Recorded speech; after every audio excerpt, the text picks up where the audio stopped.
कैसे हो आप लोग होगे स्वस्थ और मस्त। देखो एक वीडियो वायरल हो रहा है, डिम्पल सिंह का डायरेक्ट नाम लिया जा रहा है खेसारिया का माल। तो डिम्पल सिंह ने बहुत अच्छा परफॉर्मेंस और डायलॉग के साथ कैसे कर रहा है वो पूरा वीडियो।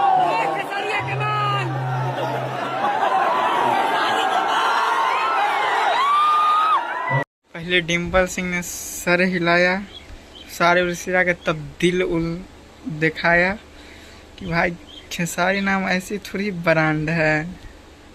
लगा कि खेसारी नाम से कुछ जुड़ा बोल रहा है, तो ऐसे दिल किया और पूरा भाई पता है ना, जलवा है खेसारी लाल यादव का।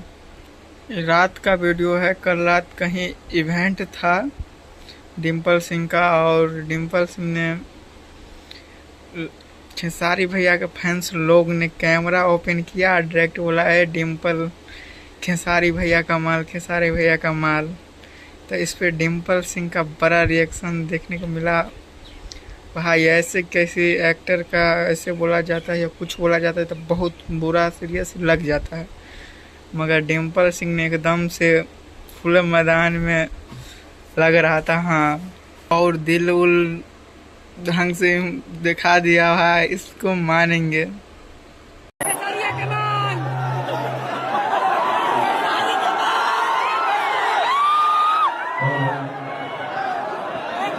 इसी को कहा जाता है खेसारी आर्मी और पावर। ऐसी एक्टर को कहता है डिम्पल सिंह। हम भाई इस पे क्या बोले। आप लोग जल्दी से चैनल सब्सक्राइब कीजिए और फॉलो कीजिए और वीडियो शेयर कीजिए धकाधक से।